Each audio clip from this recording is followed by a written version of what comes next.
Aquí comienza Autor Confeso con Alfonso Zález.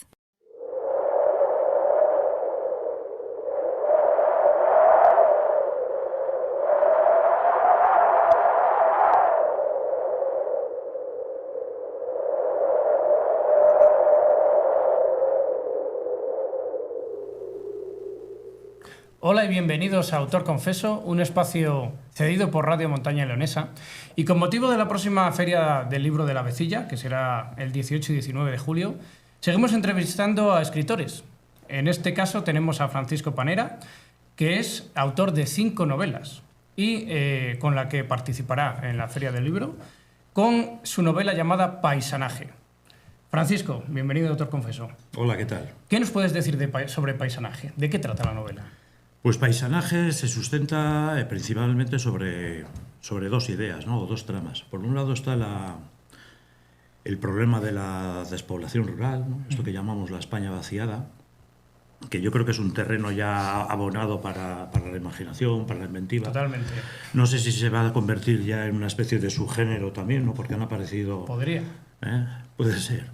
Han aparecido ya varias novelas, hay varios autores que han reparado en ello. Y por otro lado está el tema de la memoria, pero de la memoria histórica. Porque, bueno, en Paisanaje, pues lo que va a haber de fondo en esta novela es, bueno, la intención de unas personas de descubrir un misterio que hay acerca de la posible existencia de una fosa de la época de la Guerra Civil, o quizá antes de la Guerra Civil. Y bueno, se encuentran ciertos problemas en un ambiente de decadencia, ¿no? El pueblo ha perdido servicios, ha cerrado el bar, ha cerrado la farmacia, cerró la caja de ahorros. Es un terreno abonado también un poquito a la frustración, ¿no? entre los personajes. Y yo más que nada ahí pues reparaba un poco en, no te voy a decir experiencia personal porque yo vivo en una ciudad, yo soy de Bilbao, pero voy regularmente a un pueblo de León, La Mata de Cureño. a la Mata de Cureño, de donde es originaria mi familia paterna. Entonces, bueno, no me es ajeno, ¿no? todo este problema, claro. Pues, mira, yo voy a empezar hablando con lo que me pasaste el otro día. Francisco me pasó el primer capítulo. ¿Era primer capítulo o era prólogo? Es el primer capítulo. Es el primer capítulo. Empezaste ya directamente con capítulo. Uh-huh.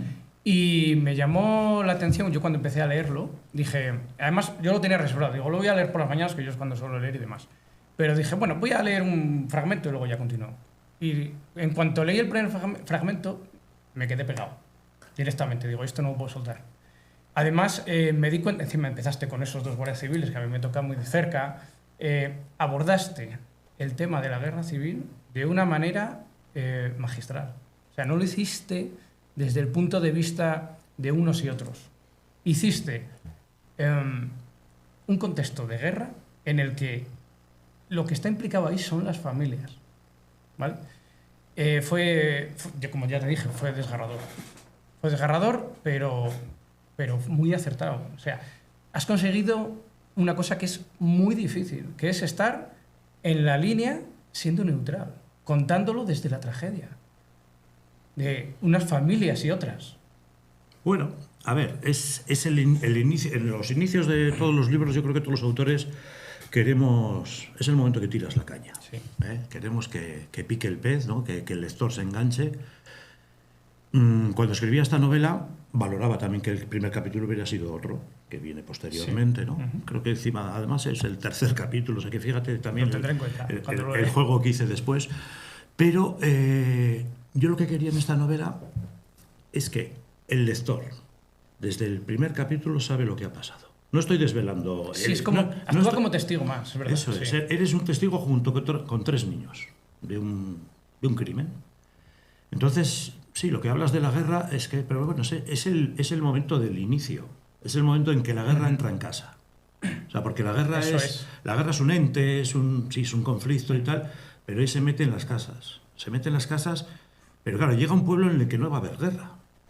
Porque la guerra civil hay lugares que se padeció durante años, sí, y hay sitios que la guerra duró horas, porque triunfó el golpe de Estado. Sí. Y bueno, la voz narradora cuenta lo que ve. Pero bueno, el neutral Lo que no soy, desde luego, es equidistante. Pero sí me tengo que meter en la piel de cada personaje y tengo que argumentarlo desde sus puntos de vista, ¿no? Incluso aunque sean cosas que tú no... Que no estés de acuerdo. Lo que no quiero hacer nunca es un panfleto que sea algo... A mí no me, algo que, bueno, para arrimarle las copas a mi sardina, ¿no? De lo que yo pueda sentir o pensar, no hace falta. No hace falta. Si simplemente con describir o con narrar, esa voz narradora yo creo que va a llevar al lector a comprender y a situarse, ¿no? Y luego con las actitudes de los personajes. Entiendo que ese primer capítulo es lo que sucede. Luego eso se tapa de alguna manera o se procura que no se hable y luego ya gira en torno todo lo que sucede después en la novela. La memoria, ¿hasta qué punto es mejor no desenterrarla o sacarla a la luz? No, yo creo que no se puede ocultar, no se puede desenterrar. Debemos hacer siempre un relato lo más honesto de nuestra historia. Eso es, mirar de frente, sí, aunque sea duro y aunque sea crudo, mirarlo de frente, claro, leer lo que ha sucedido y luego... Claro, además habiendo pasado tantos años, ¿no? Independientemente de lo que la gente pueda pensar o las ideologías de cada uno, nadie tiene por qué cargar con la mochila de su abuelo o de su bisabuelo ya, o sea, porque es que están pasando ya muchas generaciones. En un primer momento, entonces, ¿no? las personas que han vivido este conflicto deciden silenciarlo. De claro, forma. el miedo. Dice, oye, lo primero es callarlo. Claro, el miedo. El miedo. Vamos a ver, tú mira que el país pasa de un Estado democrático con muchas imperfecciones, por supuesto, porque había muchos líos, había follón, había violencia, pero pasa de eso y ha pasado una dictadura fascista. Entonces, claro, y ven la represión, ¿no? Entonces, bueno, el propio primer capítulo, no voy a desvelar, ¿no? Exactamente qué es lo que sucede, ¿no? Pero son dos personajes con una cierta autoridad en el pueblo, y bueno, y ahí hay una... Digamos que empieza como una limpia, ¿no? Que es una palabra muy fea de decir, pero yo creo que es bastante explícita. ¿Tú crees que las heridas colectivas tienen fecha de caducidad? Estas heridas que... Porque claro... Yo creo que no caducan, pero que se disipan. O sea, el tiempo lo tapa. Se tergiversan un poco. El tiempo lo tapa, sí. Empezamos a mirarlos desde puntos de vista que no han tenido mucho que ver con el sufrimiento. Sí, porque claro, a ver, al final el tiempo va pasando, van pasando las generaciones, surgen otras historias, otros problemas en las sociedades, y hay cosas que van quedando, ¿no? en el olvido. Entonces, lo que puede ocurrir con esto, por ejemplo, pues yo creo que el tiempo juega en contra. Que la guerra civil ha sido un gran conflicto familiar a nivel de país y no se aborda desde ese punto de vista. Bueno, hay muchas interpretaciones, no lo sé. Porque al final han sido padres contra hermanos los que se han enfrentado. Sí, pero bueno, pero al final fue un laboratorio. Sí. Fue un laboratorio. Eso también es verdad, sí. O sea, bueno, si hablamos... Es que fue un prólogo fue muchas cosas. Mundial, fue muchas cosas. Pero es verdad que no se aborda mucho desde, oye, que han sido hermanos, padres los que han estado matándose entre ellos. Al final. Sí, un conflicto entre dos naciones que estén distantes, separadas, aunque no sean vecinas.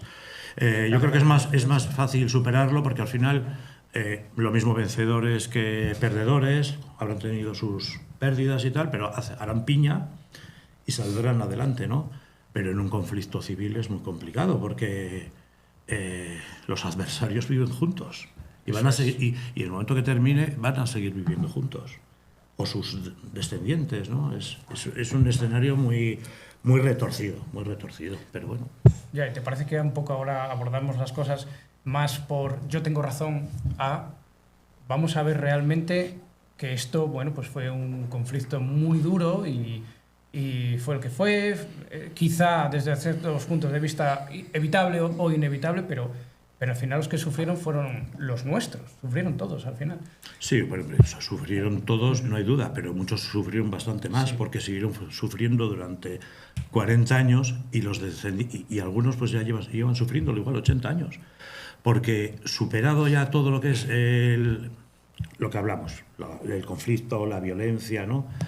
¿Qué ha quedado? Pues hoy en día dices, ¿qué podemos recuperar o reparar de aquello? ¿Qué se puede reparar? Porque nunca se va a poder reparar todas las pérdidas humanas y tal, vale, y todo el retraso al que se vio sumido el país. Pero, y es lo que quiere abordar la novela, y quiere ponerle al lector no digo delante del espejo, pero delante de la situación, ¿no? Como un testigo, ¿no? Diciendo, ¿qué problema hay? Es que en esta acabas de gente? responderme la siguiente pregunta. Bueno, ahora pues mismo te digo el porqué. Te digo el porqué. Porque Ya lo siento. te iba a preguntar, ¿qué es lo que consigue una novela que no consigue un libro de historia? Y es precisamente eso que has dicho tú. Porque pones al lector dentro de la acción. Y Claro. también en la cabeza de lo que piensa uno, lo que piensa otro, ayuda más a reflexionar. Es más ameno, es más ameno. Bueno, Sí, a mí me encanta aparte, leer los claro. libros de historia, Sí, porque sí, me lo sí. paso muy bien. De hecho, yo empecé escribiendo novela histórica. Pero sí, una novela es verdad que te puede conducir de una manera más amena a un lugar al que te llegue el autor. Y en este caso de paisanaje, pues es plantearle eso, ese empeño, esa lucha, ¿no? de familias por recuperar huesos, los restos de sus seres queridos, por cumplir una promesa que hicieron al padre o a quien fuera, ¿no? Que se ha ido heredando generacionalmente. ¿Y eso qué problema puede suscitar de cara a personas que estén en contra de eso, ¿no? Utilizando o escribiendo argumentos como diciendo, esto es revanchismo. No, aquí no es revanchismo, esto es otra cosa. Esto es distinto, esto es un poco de humanidad y dignidad. No tiene por qué haber conflicto. Eso es, No debería. Eso es, no debería haber. Pero en algunos lugares, o en algunas ocasiones sucede, ¿no? Entonces, bueno, paisanaje... Pero es lo que hablábamos antes, es porque muchas veces unos y otros quieren llevar razón más que entender lo que ha sucedido. De hecho, ¿para ti qué es más importante? ¿Recordar o entender? Entender por qué ha sucedido. Yo esto. creo que las dos cosas. Yo creo que para no repetir los mismos errores... Hombre, es que hay que aprender, porque, claro. Eso es. Para no repetir los mismos errores, hay que aprender de lo que nos ha llevado a esos errores, ¿no? Mire, me pasó no hace mucho. En una feria del libro, pues ahí tienes un contacto directo con lectores que son desconocidos, ¿no? Porque se paran, igual empiezan a hojear tu novela, y si estás allí dedicando libros, pues bueno, yo en el momento que veo que alguien se acerca a ello, pues igual, hola, te presentas, dices, soy el autor. Bueno, pues me acuerdo con una señora que le estuve comentando un poquito de qué iba la novela, y yo creo que ella, pues igual por su manera de pensar y tal, me decía, pero ya es momento de pasar página. Digo, pues yo estoy de acuerdo con usted, señora. Digo, pero antes leamos la página. Leamos la página. Leamos la página para entender, comprender, o lo que quieras, pero leamos la página y sigamos viviendo, por supuesto, que esto no... Y a propósito de las ferias, tú has estado en ferias multitudinarias tipo la Semana Negra de Gijón, me dijiste que habías estado allí. El año pasado. El año pasado. Ahora vas a ir a la Vecilla, ¿no? Sí, ¿Qué tiene la Vecilla, la Feria del Libro de la Vecilla, que no tenga, por ejemplo, una tan multitudinaria? Bueno, la cercanía con la gente igual es mucho... Se siente mucho más en localidades que son más pequeñas, ¿no? O en tu sitio, en tu ámbito, en tu zona de confort también, es verdad. Y yo he realizado varias presentaciones por aquí, por la zona de León, pues porque al final, por comodidad también, ¿no? Porque vengo frecuentemente, entonces vas creando un vínculo, se establece... ¿Vega de la Calzada se parece a algo en la Vecilla? Bueno, se puede parecer a cualquier pueblo, Sí. una localidad, pues eso, un entorno rural que haya perdido servicios, pero no es una localidad de León. Yo lo he ambientado en un pueblo ficticio del norte de Castilla. O sea, no está enclavado en ningún territorio concreto. Además, Hubo un momento en el que dijeras, pues me ha surgido la idea, ¿cómo vino eso de Vega de la Calzada? Además, creo que me dijiste que tiene, o por lo menos la portada del libro, tiene que ver con, sí, vale, la España vaciada y tal, pero estuviste buscando la imagen que mejor definiera lo que es la España vaciada o, bueno, Vega de la Calzada y tal. Y encontraste esta, ¿no? Eso es, más o menos, esa que tenemos ahí de fondo. Eso es. A mí me parece muy importante la portada. Hay editores y autores que no le dan importancia, pues bueno, pero a mí me gusta que diga algo, que llame ese primer segundo de atención que te haga mirar un poquito hacia ese libro si lo desconoces, ¿no? Y a mí las gasolineras abandonadas que hay por toda la geografía, me parece que ese es el icono ya de la despoblación rural. Podemos entender que esto, que la imagen se refiere a una gasolinera de Vega del Calzada. Bueno, es que casualmente hay una. Pero si no hubiese hubiese tenido esa trama del gasolinero y la gasolinera, que al hombre también qué mala suerte, que le hagan una circunvalación al pueblo y no le pase nadie y luego por la gasolinera y tenga que cerrar, ¿no? Cierto. Un caso que yo ya lo conozco de algunos lugares también. Pero sí me parece. Y curiosamente, la idea vino, bueno, barruntaba ya bastantes cosas, ¿no? Mientras estaba escribiendo la novela. Porque ya, bueno, no sé, Sí. casi todas menos la primera novela que publiqué, todas las portadas son mías. No las he hecho yo, pero digamos que he aportado la idea o he aportado fotos para que luego la editorial, eso es, hemos trabajado conjuntamente sobre esa idea. Y venía conduciendo por una carretera secundaria, por Palencia. Había hecho un viaje hacia el interior y luego pues me venía acercando a León. Y en vez de coger la autopista, como tenía tiempo, además era una mañana de estas súper bonitas, grises de diciembre, que a mí me encanta, y toda la llanura yerma de Castellana. ¿Fuiste a Tiro Fijo? ¿Ya la conocías? No la conocía, Sin una recta iban pasando. encontraste? De repente pasaba una, pasaba otra y dije, es la imagen. Es la imagen. Es aquí. Y paraste, ¿no? Paré después. Un año después volví. O sea que fue... Vale, o sea que ahí tomaste... Sí, me fui a encontrar, vi unas cuantas y me quedé con la idea. Sí. Y ya cuando terminé la novela, pues ya hablando con el editor, digo, oye, mira, tengo una idea para la portada de una gasolinera. Pues le pareció estupendo. ¿Tienes fotos? Y digo, ya te voy a buscar fotos. Tenía que viajar, iba a venirme desde Bilbao hacia León. Entonces, bueno, lo que hice fue hacer un viaje más largo. Me desvié, me hice unos 200 kilómetros más. Y bueno, pero mereció la pena. Me gusta conducir. Y mereció la pena porque vine fotografiando bastantes gasolineras y en concreto esa pues está en una carretera. Es que yo creo que fue esa gasolinera donde surgió la idea. Y respecto al pueblo, ¿qué es lo que primero te vino a la mente? ¿Los habitantes o lo que es la zona o el pueblo en sí? El pueblo lo visualizo... A ver, yo no soy demasiado descriptivo, sobre todo con los personajes. Lo he notado, sí. No me gusta. Si hay algo que reseñar de ellos, sí. ¿No? Te hablo físicamente, en el aspecto físico, porque yo creo que en cuanto empezamos a leer, la imaginación ya nos crea algo, ya damos forma a un personaje, y si no estás atento a hacer eso en el primer momento que presentas al personaje, al lector ya le estás liando. Porque si yo empiezo a leer algo sobre dos tipos que están aquí conversando, y traslado un poquito más adelante la descripción nuestra, ya le estoy desbaratando un poco. No me gusta. Pero yo creo que aparecieron a la vez personajes y el entorno. El entorno más ¿Alguno de esos personajes, mientras escribías, te llevaron por un sitio que no tenías previsto? Quiero decir, ¿tú eres más escritor brújula o mapa? Pues mira, mi primera novela fue brújula total. Sí. Iba escribiendo y aquello ¿Cómo fue eso? ¿Qué tal fue?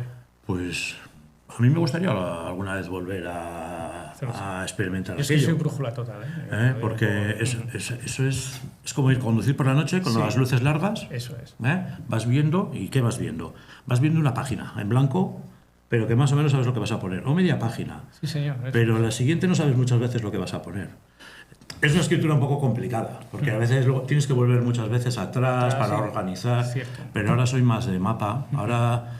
Con las últimas novelas me trazo la idea y a lo mejor en un par de folios pues escribo la novela. O sea, más o menos las líneas, no sé, los puntos principales, ¿no? Por los que voy a transitar. Y me resulta más cómodo, porque voy lo que pasa es que la trama siempre te lleva a descubrir nuevos personajes, porque claro, desarrollar una trama a veces requiere de eso, de incluir personajes que no tenías previstos, claro, vienen con su mochila también, con su historia, entonces se crean subtramas y sí han aparecido personajes pues bastante destacables, que bueno, para mí, ¿no?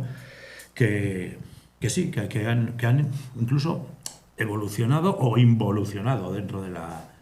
porque les ha arrastrado hacia allí la... Y después de escribir una novela como es Paisanaje, ¿has descubierto algo que no sabías sobre el ser humano? Sobre las personas, que quizá todos tenemos miedo, creo, ¿no? Sí, pero no sé, yo creo que eso lo iremos descubriendo siempre a lo largo de nuestra vida.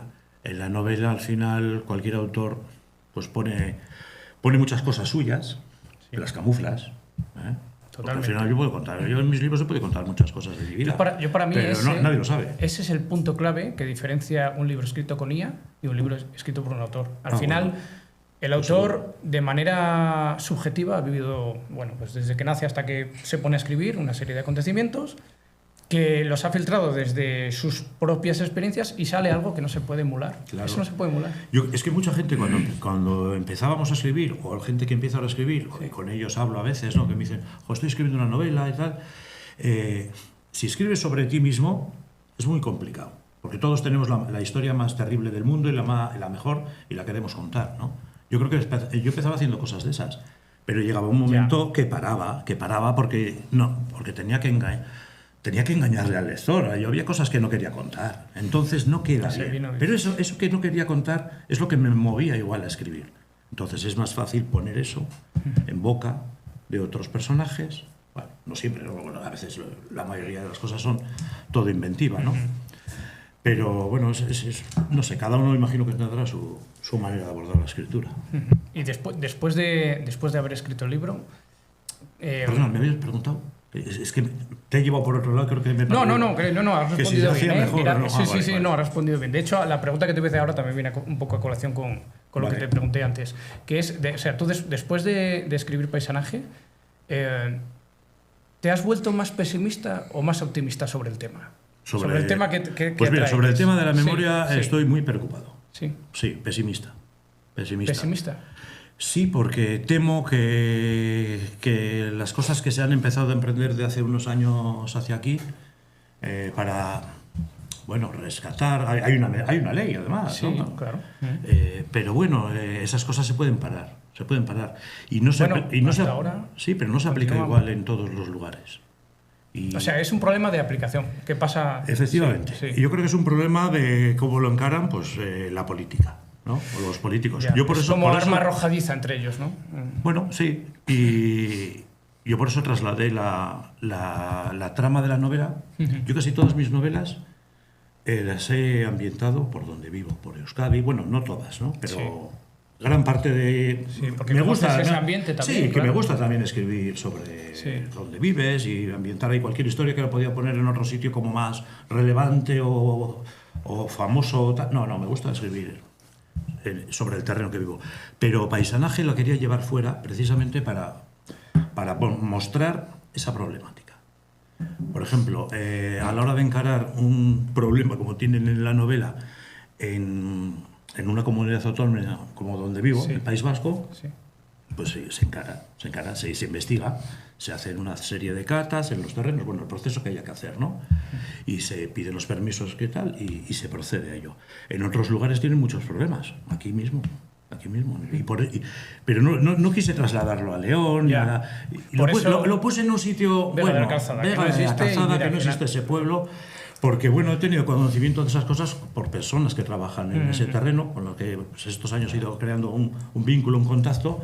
Entonces he visto las diferencias y me parece muy triste que, por poner el ejemplo de que tu abuelo esté en una fosa en los montes ahí por Vizcaya, del Cinturón de Hierro, y se puede investigar, o esté en otro territorio, no se pueda, ¿no? Después de escribir no Paisanaje... No se debería, porque hay una ley para ello. O sea, apelando pero oye... Sí. Eso pues te lo podría contar bastante bien, pues... personas que están involucradas en el tema, ¿no? Aquí en León hay unos equipos que están muy concienciados y han hecho un grandísimo trabajo. Y algunas de esas personas pues me han facilitado. Y te han contado un poco de primera mano. Sí, gracias a la colaboración especial de una historiadora, ha salido adelante. Quizás sea más, por lo menos, hacer un alto en el camino y decir, oye, hay que denunciarlo, hay que pelearlo y hay que... Pero el tiempo es el arma. El tiempo es el arma que puede emplear, que amenaza al que quiere encontrar, al que quiere saber, y es el arma que protege al que no quiere que encuentres, sino no quiere que sepas o que se sepa. Porque va pasando, ¿no? Generaciones van falleciendo por ley de vida y esto se va a ir enfriando. Tú imagínate que, ahora mismo, te voy a decir una tontería, pero sería impensable, ¿no?, que hubiese una organización que buscase a los desaparecidos de las carlistas, ¿verdad? Ha pasado siglo y medio ya de aquello, de las últimas. Pues vamos camino del siglo ya del conflicto este. Pero claro, es que hay... pero es un tema de mucha actualidad. Sí, es un tema que claro, porque de mucha actualidad. Durante muchísimos años ha permanecido silenciado, durante toda la dictadura. Durante los años de la llamada transición también ha estado un poquito, o sea, se ha retomado de, pues no sé si 10, 15 años para acá con mucha más fuerza, ¿no? Yo cuando terminé la novela de Paisanaje, pues acudí por primera vez a un lugar, a una excavación de una fosa común. Y me quedé impresionado porque escenas que había descrito en la novela las contemplé. Las contemplé y para mí fue, o sea, emocionante, pero no emocionante desde un punto de, o sea, emocionante desde un punto de vista que te quedabas hecho polvo, ¿no? Sí. Y esto, y además me gustaría comentártelo porque remarca un poco la diferencia, ¿no?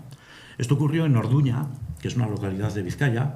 En Orduña hubo, durante la guerra y varios años después, un enorme campo de concentración donde tenían presos, pues, a muchos, pues eso, represaliados de la guerra. En este caso la mayoría eran del sur de España, porque hacían, bueno, los llevaban lejos, claro, los del norte al sur, estabas más desarraigado. Entonces, había una fosa común en este cementerio. ¿Qué ocurría? Que estaba cubierta, en su mayoría, por los nichos. Pues se tiraron abajo todos los nichos, pero con el consentimiento de las familias, para rescatarlos. A mí eso me parece un acto de generosidad. Y conozco otro caso cercano de otro pueblo donde hay un caso parecido, de una fosa que tiene unas 70 80 personas, y como había construidas tumbas encima, no se pudo investigar en su totalidad. Me parece muy cruel, me parece muy cruel. Solo pudieron recuperar, creo que 10 11 personas excavando el pasillo del cementerio. O sea, me parece todavía, o sea, es como relegarlos, no. Es terrible. Y luego la escena de entrar en el cementerio y ver todas esas filas de esqueletos, porque claro, como había muerto en un campo de concentración, pues sí, digamos que estaba datado el entierro, ¿no? Estaban, bueno, pues en fila, ¿no? No era una fosa común de estas que vemos que está la gente ahí amontonada, ¿no? Impresionante. Así te diste cuenta que sin haberlo visto lo habías descrito. Lo había descrito, claro, habría visto imágenes a veces en la televisión, en alguna película después. Fíjate, esta película que salió no hace mucho, El maestro que prometió el mar, que es de la historia de un maestro que se llamaba Antonio Beneigues, en un pueblo de... Bueno, pues empieza la película sobre una excavación arqueológica. Además, curiosamente, el equipo que sale en la película que está excavando pertenece a una institución que se llama Aranzadi, que también, en el País Vasco, que también estaba excavando esta fosa. Si, por ejemplo, pudieras ir a la taberna de Vega de la Calzada, entrar allí un día en el que, de cualquiera, están tomando algo, sus ciudadanos, ¿qué crees que te dirían en este sentido? Después de todo lo que me has contado aquí en esta entrevista, ¿qué crees que te dirían? Si conocieran el tema de... Todo. Sí, si imagínate, todo. cada uno, Bueno, pues que cada uno ha leído el libro, ¿qué te dirían? Sí, no, estaría... Te dirían, oye, Francisco, pues unos y otros, me refiero. Bueno, dicen, vaya lío se montó al final. Porque, claro, se va a montar un lío gordo en esta novela, ¿eh? Esto va a pasar, este pueblito va a pasar a ser primera plana en todos los noticiarios de España. O sea, empezar en el olvido. Algo ocurre, pero claro, es como un globo que se va a hinchar y luego volverá, ¿no? Seguramente a deshincharse. ¿Qué me dirían? Pues imagino que seguiría habiendo disparidad de opiniones. Seguramente. Habría gente que diría qué bien que se habla sobre esto, que hemos podido ver esta historia, ¿no? Leer, no voy a decir cómo termina, pero otros dirían, pues no. Y yo creo que habría otros que harían así la vuelta, ¿no? Porque... Mejor ponerse un poco... Sí. No, pero no por ni vergüenza ni nada, por indiferencia, porque en esta... Bueno, yo creo que es un tema que no deja indiferente a nadie. Sí, pero las reacciones son distintas, porque yo... Otra cosa es que prefieras no entrar. Claro, pero es que en la novela hay... O sea, indaga también, por ejemplo, entre esas personas que quieren saber qué ha pasado, las que no sabían qué había pasado, pero a mí los que me despiertan una gran curiosidad es los que no quieren saber. Porque también yo creo que ese tipo de personaje existe. O sea, existe en la realidad, ¿no? El que no quiere saber. Sí, el que quiere saber, que se pone de lado. No, tira, deja. Pues no sé, igual porque no me afecta, ¿no? Pero bueno, es muy humano también. Pero la empatía es importante. Y hablar. Entonces, Francisco, Solo me queda darte las gracias por haber venido. Yo también te estoy muy agradecido, esto daría para Compartir mucho. micros con nosotros, no, da para mucho, ¿eh? Sí, Da para pero mucho. bueno. Y eso, bueno, que solo he leído un capítulo, cuando lea el libro entero... Pero hemos soltado un o sea esbozo sí, curioso. yo creo que, sí, que además va a interesar. Y bueno, para quienes nos escuchan, les esperamos la próxima feria del libro de la Vecilla, que será el fin de semana del 18 y del 19. ¿Tú cuándo vas a estar de los 2 días? Pues no lo tengo claro. ¿Todavía no? No lo tengo claro, pero puede estar los 2 días. Bueno. No voy a tener problema. Pues encontraréis allí no lo tengo claro, sí, 18 19. Yo creo que será el sábado, pero bueno. Bueno, en cualquier caso vas a estar allí. O sea, que el que quiera acercarse a Paisanaje, que le firme el autor el libro, pues lo podéis encontrar allí. Esto ha sido Autor Confeso, un espacio de Radio Montaña Leonesa. Muchísimas gracias por vernos.